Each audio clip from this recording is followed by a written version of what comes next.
Here with another build guide. This time for Greenskins. They are my second most played faction, so I actually feel pretty comfortable talking about them.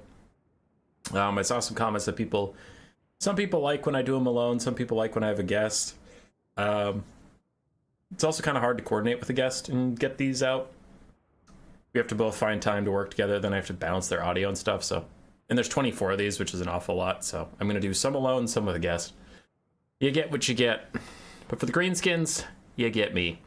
So we'll go through every unit and talk about its best use scenario, whether or not it's currently strong on this patch, notwithstanding, because I do want these to last more than one patch. And then the second part, we'll do a couple theoretical builds for this patch. Right, let's go. For the Lords, an Orc War Boss is kind of ideally supposed to be a cheap support Lord. Doesn't have a ton of support and unfortunately has 2 whatever items, but you could maybe see him on his War Boar with just Smash him Fasta. I guess he could be cheap. A Wyvern just Smash him Fasta to also be cheap. Not a great duelist, so does need to be rather cheap if you're going to take him at all. Night Goblin War Boss is much more common. He is very cheap and he's great at support. Has really good damage and bonus versus large buffs. His loons can clear out infantry. He has a net and he has a rampage. The Night Goblin War Boss is amazing in a lot of compositions. You just don't want him specifically in combat. He is a support lord. Gorbad Ironclaw is another support lord. He is a better duelist, obviously, than the Night Goblin War Boss. Morglor the Mangler does give him pretty insane damage stats, but he has a low HP pool, and I feel like even with 50 melee defense, he gets hit quite often. So you do need to be a little careful with him. He has no healing whatsoever. He is pretty expensive with the kit you probably want to take him with, but his Orcs Are the Best buff is pretty insane for damage. It's extra good on Stone Trolls, Black Orcs, or Orc Boar Boy Biggins. Those are all very good. DeBoss Has a Plan is a decent little defensive option, though I personally find it a little expensive for what it gives. But Gorbad is very good. Grom the Paunch is your bog standard tanky lord. With the lucky banner that you can pop at will, he is exceptionally good at surviving sniping spells like Flensing Ruin and Rancid Visitations if you save the lucky banner for when they use those big spells on you, or Final Transmutation. He has some decent combat buffs. Usually Degrade on Zero and Language of the Boys are standard for him because they're AoE and do good work. Axe of Grom, not as much, but it can be okay. And he isn't that expensive for how tanky he is. His HP pool is low, but he's fast, he has regeneration, and of course the lucky banner helps a lot. Skarsnik is another tanky lord, where Grom is tanky by staying mobile and regenerating. Skarsnik is just tanky. A larger HP pool, especially for a foot character, an anti-large with charge defense. He's pretty hard to snipe out. Skarsnik's product can do some poke damage here and there. Trixie Traps is kind of a fun little cheesy memes spell, but usually cut it. It's 200 gold to just make things stock and unspottable, which isn't usually worth it. He has the 2 Night Goblin spells that are super useful. He doesn't have Tormentor Sword, but he has the Rampage and he has the plus 25% damage and plus 16 bonus versus large. So usually if you just take him with these 2, he's really cheap, he's quite tanky, and he's a decent combatant that can look after himself. Oh, Goblin Great Shaman. He is very flexible in what you want him to do. He can either be your by far cheapest lord, where you just take like 1 or 2 spells on his wolf mount and then probably keep, just don't even try it in evasion, and then he's only 1200. Or you could take him on his Arachnarok Spider and make him rather tanky with a 10,000 HP pool. Still pretty cheap, decent anti-large duelist, but his leadership is still quite low. But again, he's a decent caster. Goblin Great Shaman actually does see some play here and there. He's just flexible. He's nice. He doesn't have one set identity, which can fit him into a lot of different builds. I think the only thing that stops him from being more common is he's the Lore of Little Wa, which, while it's not bad, the Lore of Big Wa and Death Magic are the other 2 options for the Greenskins, and they are much more popular. Much more popular. Speaking of which, we've got some Lore of Big Wa with a Savage Orc Great Shaman. Might get some buffs to put him above Wurzag, but he is the generic version of Wurzag. Can take Power Stone for extra Winds of Magic reserves, and then all of the Lore of Big Wa spells. Can have a Wyvern mount to get a flying angle, though he is still a pretty bad combatant with 60 armor, 32 melee defense, and only 6,000 HP. He cannot land. He just can't, or he'll take so much damage. So you usually see him on his War Boar, but maybe the Wyvern will get some buffs. Savage Charms is okay. Mumbo Jumbo Chant is okay, though that does lock him in place, which is really risky to do with someone without healing. But, he'd be okay if he's already netted or stuck in a fight he doesn't want to be in. He can at least pop Mumbo Jumbo Champ if he's stuck. Like, he can't escape. He might as well get the extra buffs. And so too will his allies who come near. So he's alright. He's an okay little caster. Usually you just take Warzag. I'm going to skip over to Warzag for now. Because we discussed the Wyvern mount isn't particularly amazing. So you can take the Boar, which is essentially the Boar. And then you can take Bonewood Staff, which I don't take, but it is nice. Squiggly Beast is a ton of Winds of Magic regen. And then you have Power to Wah, which is Wind of Magic regen. You usually just want Squiggly Beast. It's active all the time at 60% instead of Power of the Wall, which is only active when you cast for 80%. Warzag's Revenge isn't that good, and you can skip it for 200 gold. Physical Resistance, not worth 200 gold in my opinion, and there's a lot more magic damage, so you can cut that too. Cut it back here, and cut Mumbo Jumbo Chant. So you can make him pretty cheap, have like 1 or 2 spells, like Fist of Gork and Brain Burster, let's say, and now you have a net caster with better Winds of Magic regen on a Boar, rather than the Savage Orc Great Shaman, who has a one-time use Power Stone, no net, and then is roughly, what was that, 200 gold cheaper? So you could pay 200 gold for better stats and a net. Probably worth it. For Grimgor Ironhide, I actually do like him in some matchups. He's very good against infantry-heavy factions. He kind of has a kit that indicates he's supposed to Lord Snipe, but he's not good at that, honestly. He has really good Lord Duelist stats, but he's much more of a killing a static Lord, like Durthu. I really do like him against Durthu. I think he's quite good there. But when the enemy Lord is just not fast enough to really get away from you, then you can pop your next and run him down and do consistent damage. Yeah. Other than that, he can just sit in armored infantry and clear. So if the enemy has a lot of armored infantry, like Warriors of Chaos or Chaos Dwarves, or if they have a immobile Lord, like Wood Elves can, Durthu can be, yes. Grimgor can be solid.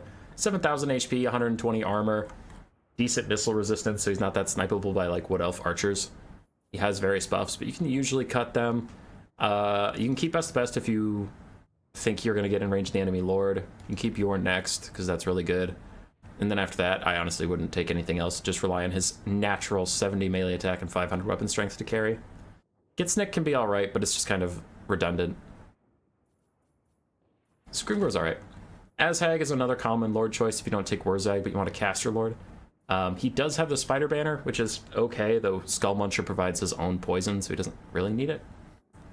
Sligo's Slashes is almost always good. 200 gold, but extra melee attack and leadership for anyone around you is good, especially with Get On With It. Can make stuff near you have plus 12 leadership constantly, and that is very, very good for Greenskins. Other than that, Azhag's Art Armor is a decent defensive buff, but I find its downtime is too long. 2 minutes down, 38 seconds up. It's just not worth it, so I usually cut it. Cut Spider Banner, keep Life Leech and Get On With It, then take like Spirit Leech and Doom and Darkness if you want to break a flank, Spirit Leech and Fate of Buna if you're against something expensive like Elves, and Foot Azhag can be relatively cheap. Then with his melee buffs, anybody near him won't break and keeps fighting. Or you can take him on Skullmuncher for extra HP and flying. He's a decent-ish duelist. He's 110 speed, though. That can keep him very safe.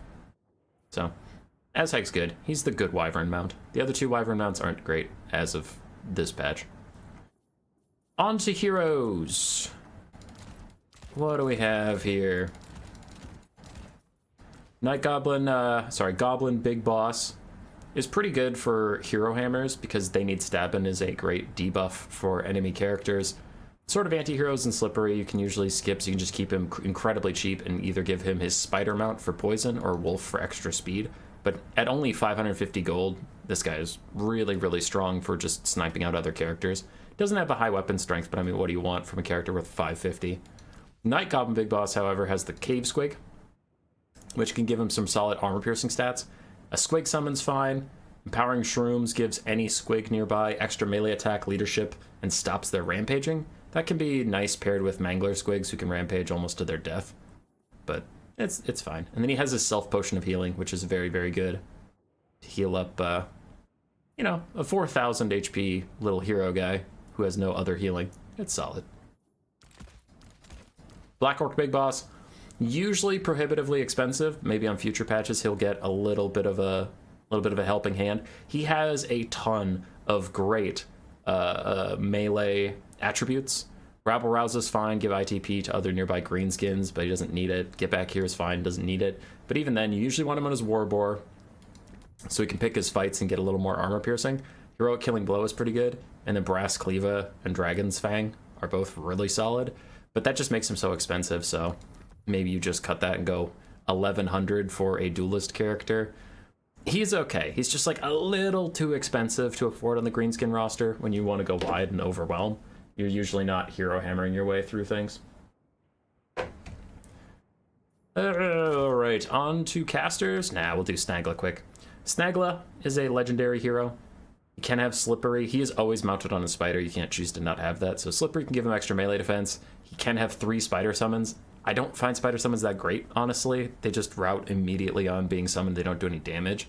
People usually take him for his net and then the sting of Snagla. The minus 40 melee defense against Orc Boarboy Biggins, who suffer a lot from having low melee attack but have high damage.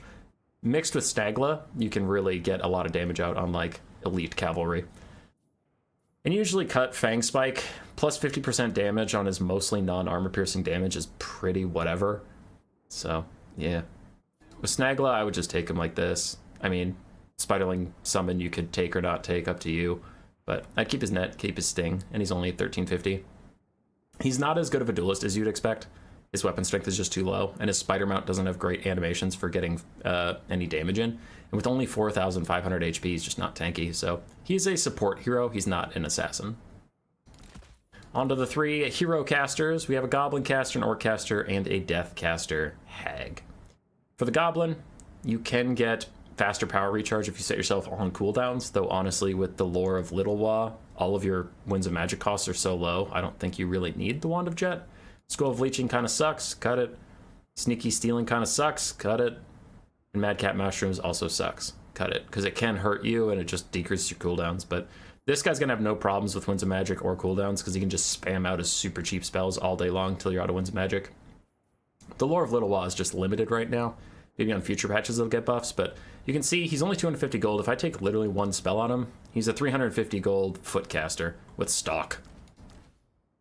So he's pretty hard to find until you're casting spells.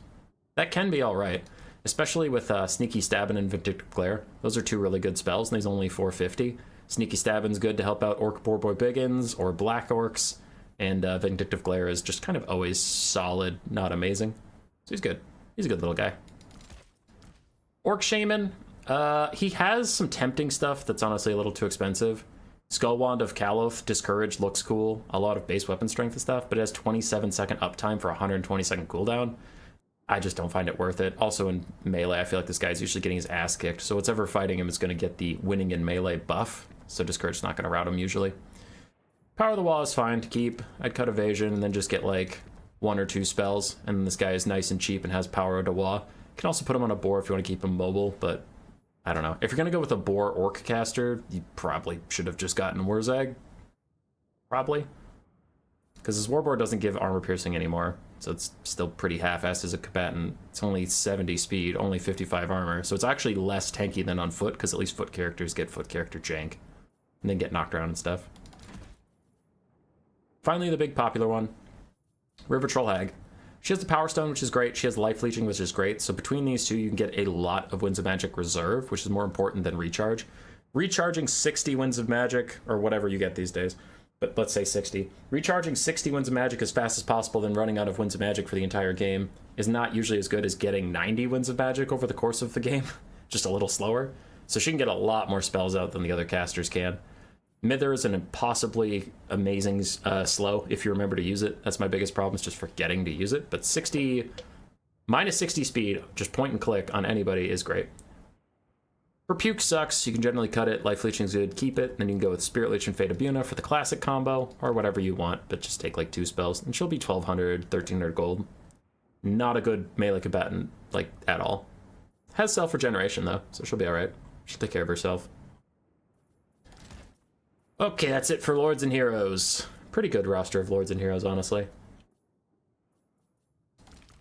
Infantry, infantry, infantry.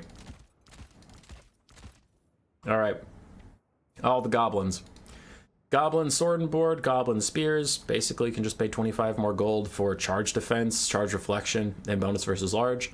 Generally worth it if you think your opponent is going to mix monstrous infantry into their front line or use cavalry at all. If you're just expecting literally just infantry, then sure, go with the 300 goblins. They have slightly better stats, but the spears are still very good. Both are bronze shielded, and both charge up your Wa much faster than orcs. That's something a lot of people don't know, but goblins with their higher model count than orcs, they have 40 more models. They charge Wa faster, so it's good to generally have a front line of goblins and a secondary line of orcs. So those guys are cheap and chipper. Basic night goblins just don't have a purpose. They have pretty middling stats. Like they have worse stats than basic goblins. Well, what? How does that work? They have less armor. Less leadership? They have less leadership than basic goblins. Wow. For 2 extra melee attack, 2 extra speed, 1 more weapon strength. It's not good. So basic night goblins just suck. They don't really have a job. They have stock, vanguard, but no damage, incredibly low stats, and horrible leadership. You only ever want to take their fanatics variant, because the fanatics are the whole reason you're taking them. Just spinning loons, if you use 1 or 2 of them, you've paid for the entire 525 gold unit, and then you just have chaff running around. Even the spinning loons, it's situational when you want to use them. You want to use them against expensive infantry or box formations. But yeah, never take the 400 ones.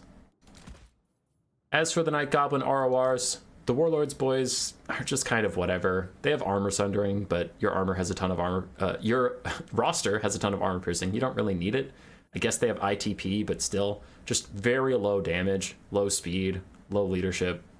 This unit doesn't really have a purpose. You could take a Savage Orc for the exact same cost for higher weapon strength, and Frenzy gives it more melee attack, more HP, physical resistance. Yeah, just take a Savage Orc, honestly. The 8 Picaloons, on the other hand, are perfect. They're fantastic. Unbreakable poison boys that'll stick with you to the end of the game for a cheap price point of 725. Vanguard and stock keeps them safe so that they can use their 8 Picaloons. The spinning loons, they are amazing. They are fantastic in every way. I bring them in literally every build. They're so good. Then last goblin is Nasty Skulkers. Nasty Skulkers are weird. They have this opportunistic murderer, which would make you think that they often get a lot of armor piercing and melee attack damage, but only works if they're attacking something in the flank, which is difficult to pull off in a chaotic game. And without that extra attack, they only have 26 melee attack and 16 melee defense, which is pretty fucking bad. They have some decent armor piercing, but low armor, low leadership, low melee attack and melee defense for 500 gold. It's just too much micro to get opportunistic murderer to go off. So yeah, rip in peace, Nasty Skulkers. For the orc units, there are a couple more of them. We have your basic orc boys, cheapest of the orc units, very high HP pool, generally higher weapon strength and higher stats than goblins. They are not expendable. Bronze shields though, 30 armor. Generally, I would rather have goblins than orc boys for the lower cost and the faster wall charge.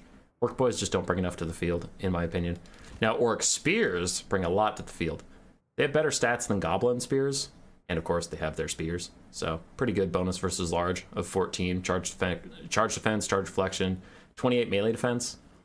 Orc spears can be quite good versus vampire counts or versus ogre kingdoms, where you expect, well, beastmen too. You expect large units, and you don't expect exceptionally high melee attack. They can hold for quite a while, and they have almost 10,000 HP. For only 450, these guys are a steal. I do think the bonus versus large, I do think the charge defense is worth it over just 25 gold less for 8 melee attack, 5 weapon strength.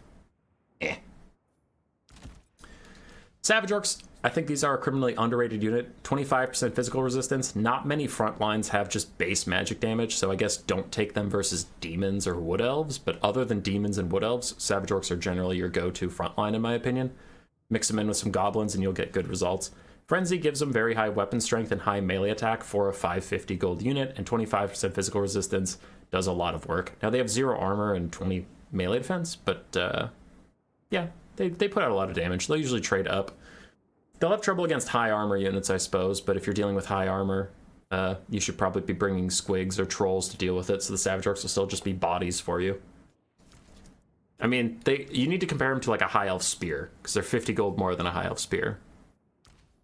Orc Biggins, they're rare, but they are good. They're good in the Wood Elf matchup. They're good into Ogres again. They're good into Beastmen. Anything where you're expecting a lot of monstrous infantry or cavalry, and you just want to wear them down with a very high HP pool and decently high stats with a considerable bonus versus large of 8. Oh, I guess it's not that high, but still. They have high weapon strength for only 750 gold. They just hold. I mean, they have 68 leadership, which for Greenskins is pretty freaking high. So mix a few in. They cost as much as a Marauder Berserker, but they'll tear down Minotaurs, they'll tear down Centaurs, they'll kill Chaos Spawn, they'll kill Trolls. Good versus Norska too, I guess. Not great versus Cavalry, but not terrible either. If your opponent doesn't micro their heavy cav well, they'll just end up in Orc Biggins. Savage Orc Biggins are just better, in my opinion, than the Orc Biggins. They lose all 50 armor, but 50 armor is pretty fucking bad anyway, so who cares? Get your 25% physical resistance back, get your frenzy back, and with a very high weapon strength of 42, plus usually going to be frenzied up, these guys can mulch through front lines, they can mulch through cavalry, kill monstrous infantry, they can kill everything besides dealing with archers and getting cycle charged. But often when I take 2 Savage Orc Biggins and put them on my flanks, they're there in the late game, and if I got Lord Sniped or something, then they get cycle charged to death, but that's my fault. They do their jobs, they show up. And again, 850 is a steal for these guys. On to the Black Orcs. You can get Black Orc Regulars for 1,000 gold or Black Orc Great Weapons for 1,100. Black Orc Regulars have insane melee defense. They can make it even better with a immovable Bulwark. They have a high weapon strength. All the Black Orc Great Weapons have a much higher armor piercing value, and then Unstoppable Choppas can make them do a lot more damage. Black Orcs are good if you're trying to break an enemy box or deal with heavy infantry. Black Orc Regulars with the shield variant are good if you're waddling forward towards archers, I guess. Both are good into Empire for different reasons. Black Orc Regulars are good into Wood Elves, I suppose. I find less use cases for Black Orcs because they're kind of an inherently defensive tanky unit on a roster that has nothing to defend. And I know your thought is going to be, well, you can do Hammer and Anvil. You can have these guys hold the front line forever while you win the back line and then rear charge whatever's fighting them. True, but for this amount of money, you could just take a winning front line, because you have one of the best front lines in the entire game with these infantry plus Wa, plus Stone Trolls and Squigs. So I don't see why you do a defensive front line where you could just kill them. Right? They're not a bad unit, I just think they're very niche. Black Orc Great Weapons, I already talked about them a bit, but they do insane damage. I really like to pop Unstoppable Choppas when you're about to use Wa, because then your melee defense doesn't matter as much, you just need to burst through whatever you're fighting. Crimson Killers get the best of both worlds, can be obscenely tanky, can do a lot of damage with Unstoppable Choppas. They don't have a great amount of armor piercing, so they're good mostly just against infantry where they can leverage their bonus versus infantry. Good against dwarves. Yeah, good against Cathay. It's kind of only the two I really think about taking them, but they're fine. Warriors of Chaos, they'll be fine. Anybody where there's going to be a good melee fight, the Crimson Killers will pay for themselves, but if they're going to get kited or run down by cavalry, then they're going to have a bad time. Missiles! Start off with the Goblin Archers. Basic Goblin Archers. Just extremely, extremely cheap poke. They rout as soon as anything looks at them wrong, but they can provide a lot of volume of fire, discourage skirmish cav, shoot at monsters, break boxes, that kind of thing. And they're super cheap, so if they get disrupted, who gives a shit? Good versus like Vampire Coast. Night Goblin Archers, a little better than the Goblin Archers. Still extremely squishy, still get run down very easily. They have stock and they have poison, that helps them a little bit. Generally, you don't see too many of these guys because they can't defend themselves like Orc Auror Boys can, and stealth only helps you for so long before someone finds you and then runs your ass down. The Night Goblin Archers with Fanatics, you almost never see them. Using Spinning Loons effectively with Archers just takes too much micro in a chaotic multiplayer game. In theory, they could be better, but it just takes all your micro, and while you're doing that, other units you have are standing still and doing nothing. And then the 8P the Rusty Aurors. Very, very good archers because of their armor sundering. Their armor sundering helps their own non-armor piercing missile strength. It helps some of your non-armor piercing front line do well. It helps your non-armor piercing other archers do well. So they're kind of a support unit. They help other archers do better. So they're just really good. Stock can generally keep them safe until your opponent discovers they're there in the middle of the fighting, and then maybe they haven't used their resources to take them out. Like, they use Burning Head on your front line or something, and these guys pop up, and they're like, shit. So they're good. Orcs. Orc R boys are steady and safe. 30 armor is pretty whatever. 23 melee attack with 34 weapon strength, and then there's occasional waws coming in. Orc R boys usually can defend themselves against dogs. They have higher HP than their little goblin cousins, so they'll do okay. They also have a higher missile strength than the goblins, and I think a higher AP portion of it too. So they're just goblin archers for 125 gold more, but tankier, better in every way. So they're good if you have the money. I like Orc R boys a lot. Savage Orc R boys sacrifice that paltry 30 armor and a couple melee defense for frenzy, which gives them much higher melee attack and then physical resistance. These guys can actually fuck up dogs that come to play with them. Light cav also have a hard time with Savage Orc R boys. Heavy cav will still easily run through them, but yeah, they're fine. If you have the extra money, like if you have 50 gold laying around at the end of your build, you can upgrade an Orc R boy to a Savage Orc R boy. You won't be disappointed. They're good. And then you have Ruglin's Armored Orcs. Regiment of Renown, you can only take one of them, but better hybrid melee stats, high armor, still decent missile strength. They're really good. I think if you're taking an Orc R boy build, you almost always want to just include Ruglins, because they're better than Orc R boy in a lot of ways that matter. So they're very, very, very, very, very good. Shielded too, which is quite nice. Oh no, don't get rid of the cavalry yet. Cavalry! Let me pull them all up. Then I'll put the chariot last. Boom. Honestly, the Orc Boar Chariot's in a weird spot, but okay. Alright, for your super light cav, you have Goblin Wolf Riders and the Moon Howlers. They are insanely cheap. Very high speed. Vanguard deployment. Pretty piss poor stats. They are just dogs. If you just treat them like dog units, forget the cavalry right here. Just forget that. They are dogs. They are the cheapest dogs in the entire game. You won't be disappointed. If you try to use them as cavalry, you are going to get frustrated and you're going to have a bad time. The Moon Howlers are just dogs with poison. Not poison. Fear. They cause fear. It helps their own leadership. It routes archers quicker. But again, they're just dogs. Use them versus archers. Use them to rear charge other light cav. Do not fight heavy cav. Do not even fight front lines. Use them to run things off the map. They are just dogs.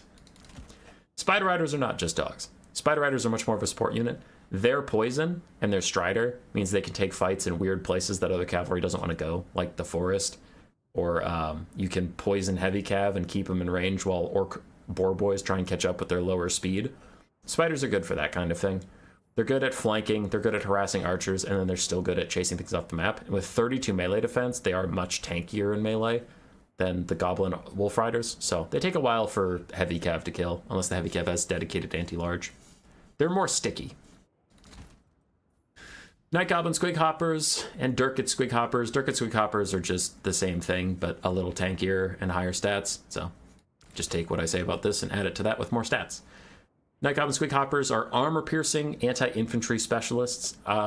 Some people like to flank with them because they do a Vanguard deployment, and that's fine. I honestly have just started throwing them at my front line since Squig Herds got nerfed. These guys just have better stats overall than Squig Herds, but they're good monstrous infantry.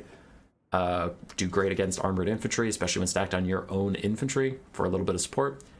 I wouldn't treat them like cavalry. Their cycle charging is pretty piss poor. Their speed isn't great. They get stuck in bottles a lot, so I would use them more like monstrous infantry than cav, personally.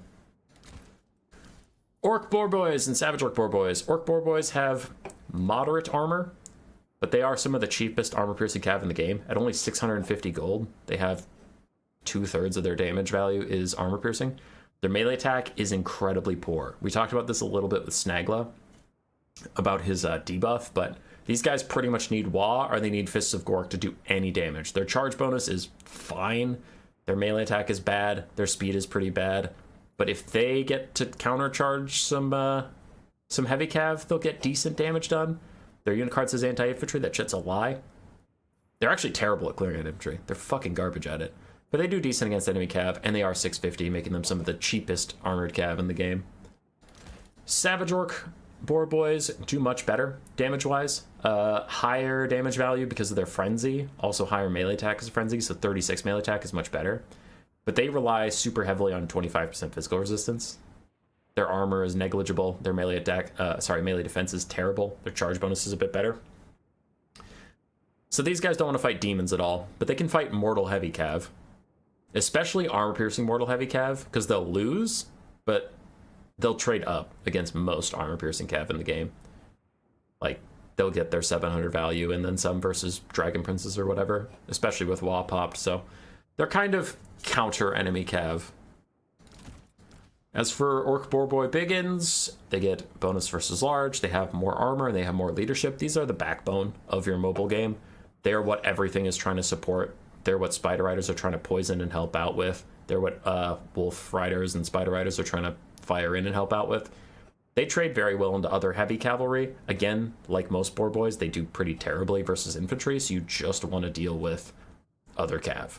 And time their charges with Waws, or Nets, or Fists of Gork. Give them buffs and they'll get you a lot of rewards. Decent bonus versus large, decent weapon strength, still a cheap price point at only 900 gold. They're, again, some of the cheapest heavy cav in the game. Empire Knights are 50 gold cheaper, and they don't have armor piercing, and they don't have anti-large, so Orc Boarboys will do well for you. Broken Tusk Mob is often taken. For only 150 more gold, which is a steal for Regiment of Renown, you get Encourage, 8 melee attack, 9 melee defense, 10 leadership, and 15 more armor. They are a steal. If you're taking Orc Boarboy Biggins and you're not taking the Broken Tusk Mob, you're trolling. They are always worth the 150 gold upgrade, so definitely take those.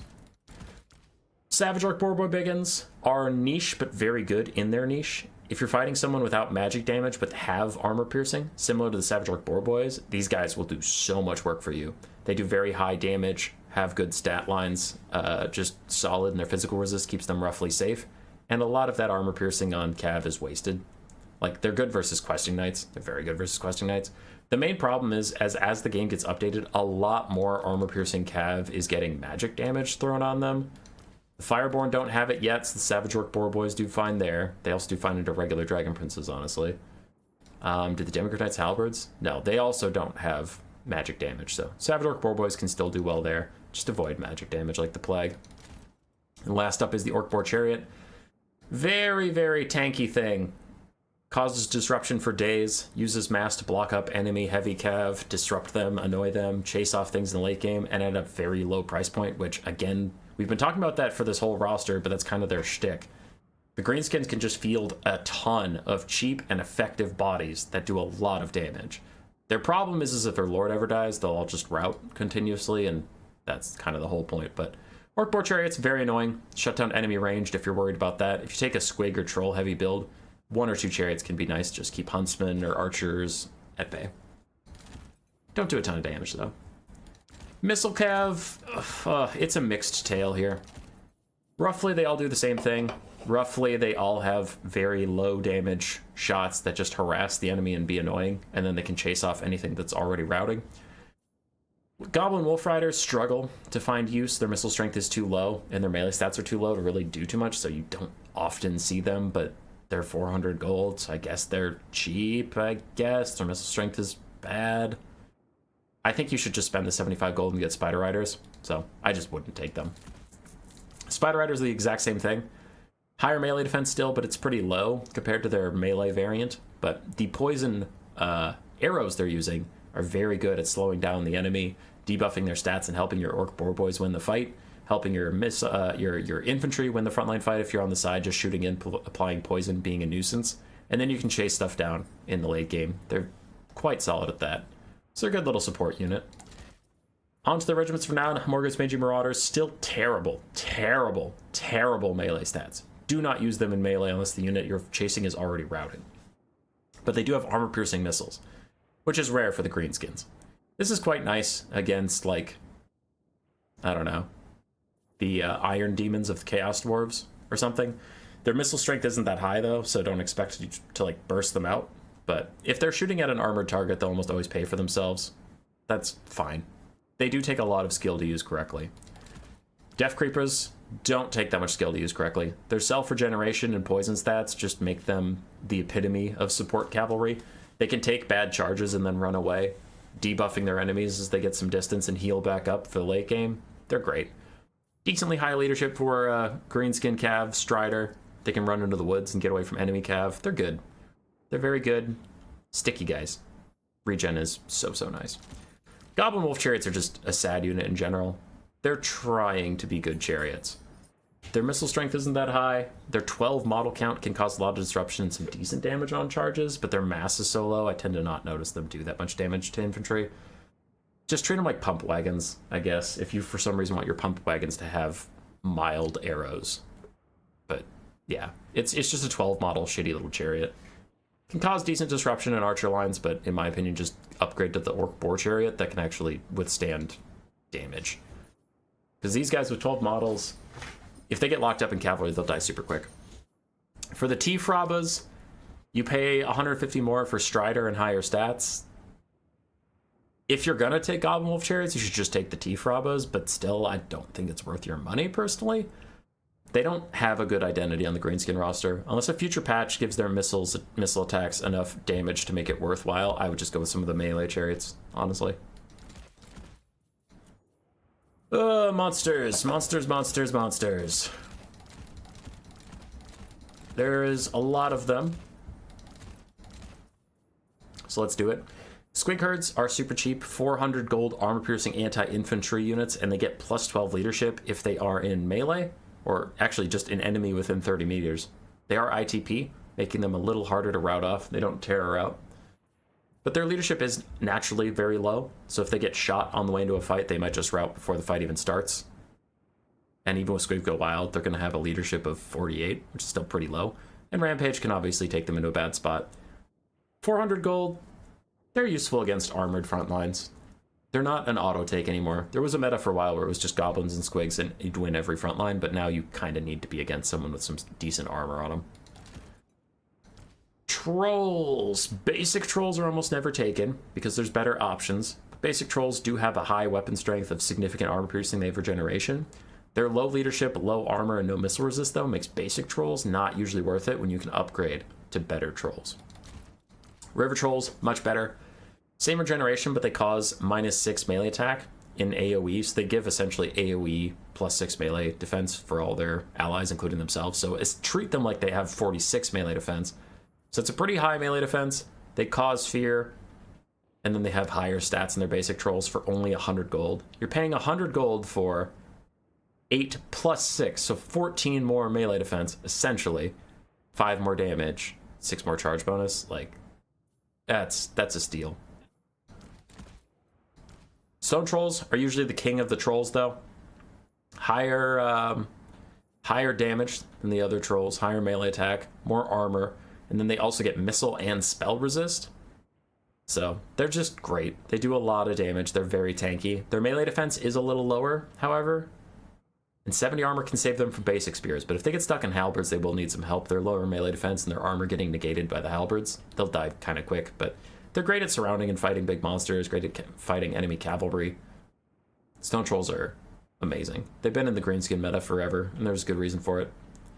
Tanky chipper lads. The Swamp Things are the best of all trolls. The Arwar River Trolls, so they give themselves, again, that -6 melee attack to enemies nearby. So essentially, they have 56 melee defense, which is really high for monstrous infantry. They cause terror, which is the first troll to do that. They can break a front line quite quickly with that. Cause poison, have a high weapon strength. And since they cause terror, they're immune to terror, giving their 55 leadership a little more oomph. They won't rout quite as quick. Mangler Squigs. They released Broken, and then they got nerfed into non-existence.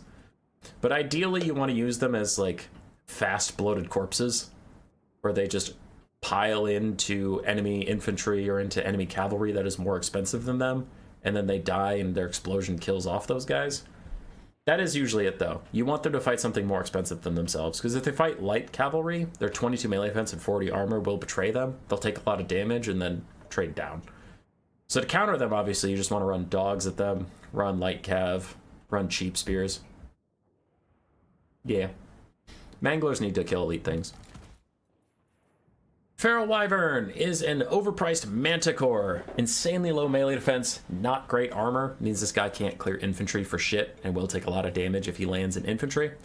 Can snipe out enemy characters decently when paired with other things. Can help with a cav fight, kind of. Causes terror, poison. It's okay at that. The main problem is it's squishy. For only 6,600 HP, and it doesn't have a breath attack, but it's as large as a dragon, so it's easily surrounded. The Wyvern just has issues, but if you protect him, it'll do okay. Just kind of treat it like a weird cav support thing, where like Boar Boys take the charge and then the Wyvern lands in behind him. That can do good. Giant is probably your best monster, hot take. For 1,400 gold, the Giants have insane melee attack, so much leadership they're pretty much unbreakable, and incredibly high weapon strength. I think the highest base weapon strength in the game, with a significant amount of armor piercing. No anti-large, no anti-infantry, but they don't need it with 65 melee attack. Weak to archers, weak to getting poked by spears. But Giants are cheap and chipper. They're just a little slow. So they're great versus things where you think you're going to get blobbed, like lizardmen, if they're going to take a bunch of big scary dinosaurs. 2 Giants can take care of that. Colossal Squig and the Acid Burper. I haven't found great use for them since they got released. They're very, very tall and easy to shoot, with only 15% missile resistance and 60 armor. Even basic archers can damage these guys a lot. They're kind of supposed to be good at killing cavalry. Blow apart doesn't work too well, though. It really doesn't do that much damage. I don't know what these guys are supposed to do, honestly. They just kind of seem like a poorly designed unit.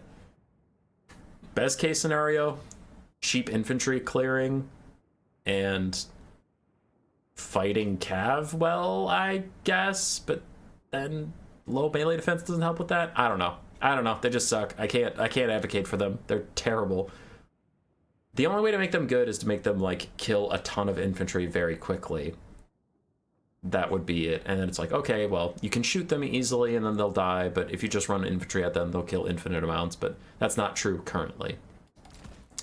The Acid Burp is the exact same, except it has little acid burps that lower speed and do a little bit of damage. The damage is really negligible at the moment, so it's just kind of the same as a Colossal Squig, but more expensive and terrible. Arachnaroks are weird. In a perfect world, they'd have enough speed and extra damage to be worth it over a Giant, but a Giant is currently 300 gold less and just way tankier, does way more damage, and has much, much higher leadership. Arachnaroks are cowardly. So I don't know. They need some serious reworks to be different, but like, their niche is supposed to be they're a faster armored Giant and they can anti-large duel, but they're more expensive. That's what they're supposed to do. It doesn't pan out that way, but yeah. Anti-large duelist monster. The Arachnarok Queen is the same, but for 500 gold more, you do get slightly higher stats and you get her summon, Eternal Instinct. I am a hater on the spider summons. I think they route way too fast, but if you really want summons in your anti-large duelist with higher stats, then the Arachnarok Queen is worth it. Generally, she's still worse than a Giant. Generally, for 800 more. Just take the Giant. Take the Giant. The Arachnarok Flinger, however, is quite good. Anti-large armor-piercing monster duelist with a catapult attached that can harass your enemy who's trying to kite you and force them to come to you and then fight the Arachnarok Flinger. It's pretty good for a hybrid little unit. It won't beat any monsters at its price point. It won't do more damage than other artillery at its price point, but it is a good hybrid. It does good damage for artillery. It does good damage for an anti-large duelist, so it's good. It's very good. It can kind of help you dictate the battle. It's better artillery than you have anywhere else, honestly. And then the Rogue Idols. Rogue Idols are amazing at clearing out anything in melee. Single entities, pretty good. Cavalry, pretty darn good. Infantry, amazing. The main problem is just getting whittled down over time. He's big, he's slow, he can get shot easily. 150 armor is impressive, but it decreases as he takes more damage, and then he'll eventually rampage and just die off. He does give, is it global? Yeah, he gives global leadership and weapon strength to the lads. So he's good. Rogue Idol's just niche. He's not bad. You just can't fight something with a lot of shooting or someone who's going to kite you. He can be fine otherwise.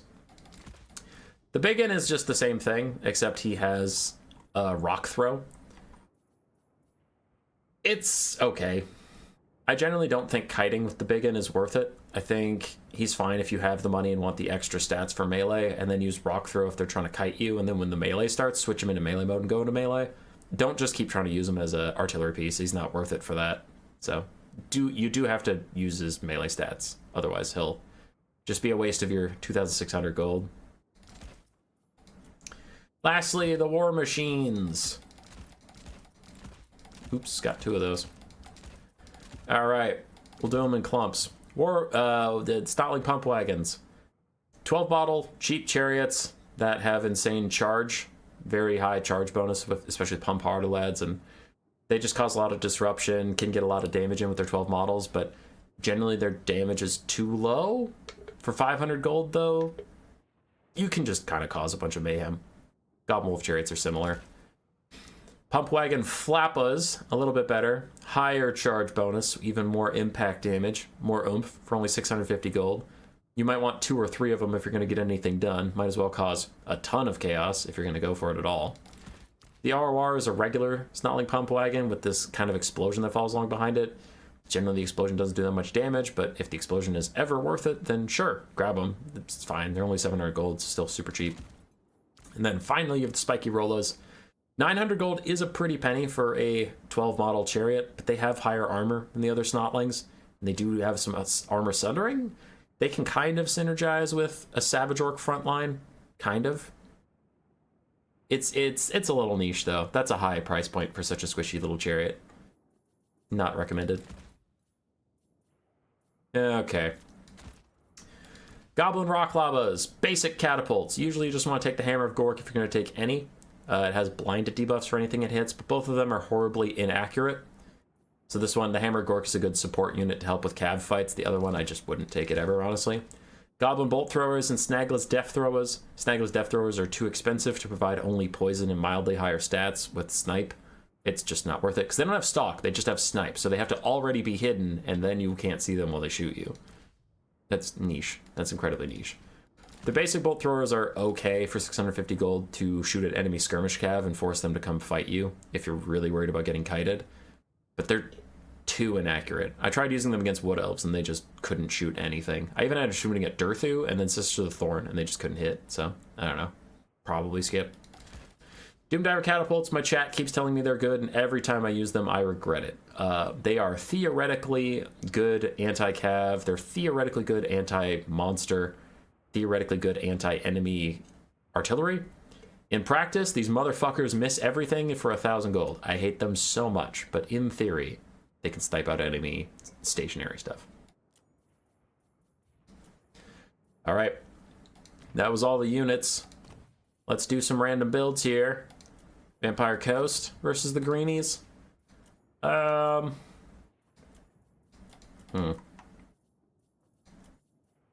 want a lot of archers. I tend to go with Grimgor. Yes, Grimgor. If they go Count Noctilus, you can actually fight him, because Count Noctilus can be hard to kill on foot. Or if they go Celostra Diraphon on her crab to spook you, Grimgor has decent armor piercing and pretty high leadership. So he'll be okay. For a caster, Orc Shaman, just put him on foot. I cut everything except for Brain Bursta. Maybe Ed Butt, maybe Fists of Gork, but I would just do Brain Bursta. Just disrupt the zombies, kill them off. Yeah, fuck it, Fists of Gork is fine to kill the crabs in the late game, but Brain Bursta to clear out zombies, especially the gun zombies. Frontline, you want 5 goblins because enemy bomber mobs are going to do a number on you, and then you want probably 3 or 4 savage orcs. Something like that can do a lot of work. We might come back and upgrade some of these savage orcs to biggins depending on our archer situation, but for now that's fine. You know that they're going to bomb you, so your frontline's going to take a beating. All right, let's grab 4 orc Aura boys, Rutland's armored orcs, the rusty R, so we get a nice good Aura core, and then we'll grab 2 pig cav just in case of crabs or dogs or someone trying to get into our backline and shut down our archers.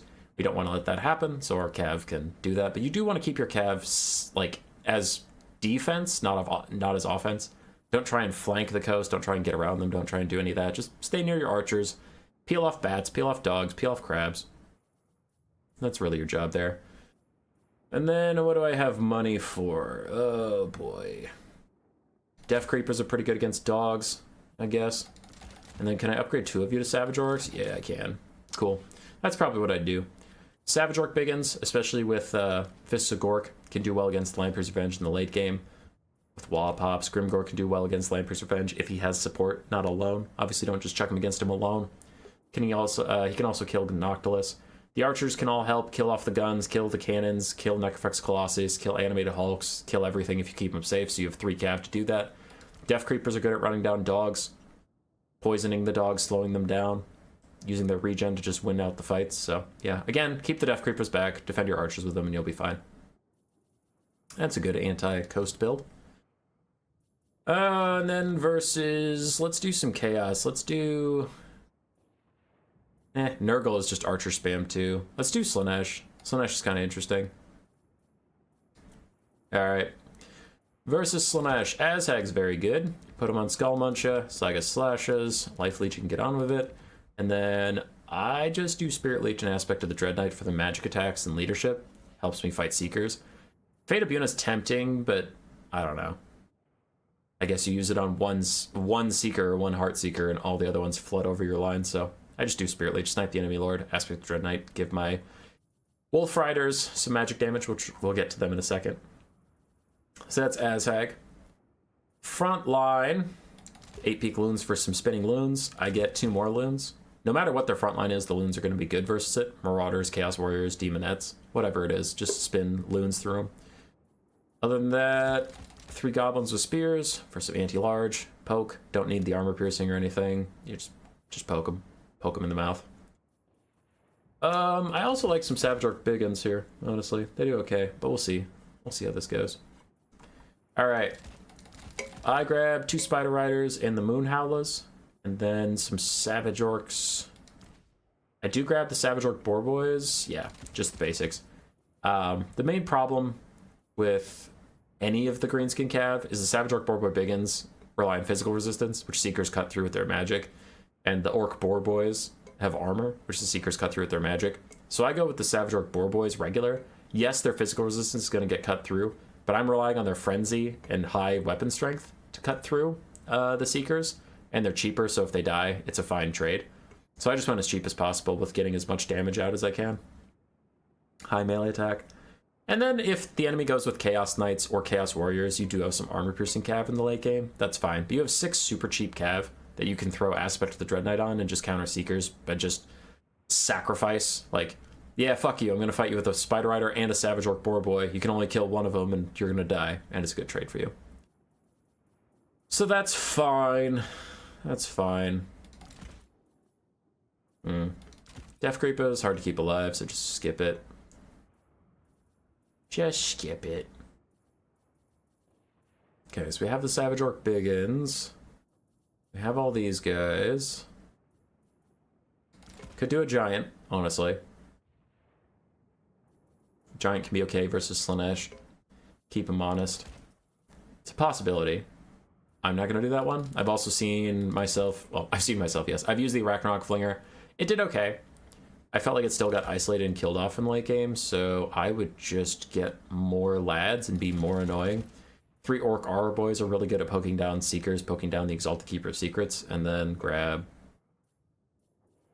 With that much gold, could get something like that. Could get Wolf Rider Archer or something, but just more cheap light cav to counter Seekers. Because your front line's fine. With Savage Orc Biggins and 3 Loons, you can kill any front line. That's not a problem. You just have to stop the Seekers from killing off your back line. Could get a Squig for some mass and some armor piercing or something. But something like this is pretty good versus Slaanesh. Just go very wide. Trade with them. Force them to fight you all at once. Don't let them isolate you or pull you apart. If they have skirmishers and they're trying to just pull you away, use your Orc Aura Boys and counterfire and just trade damage with them. You'll be fine. Keep Azhag in the middle of your formation, because if they try to rampage you, he needs to have to travel some distance. The rampage can maybe wear off, and then flood the zone with your forest goblins and just keep him safe. But he'll be fine. He'll take care of himself. Goodbye, everybody. Roar. Subscribe, yes, yes.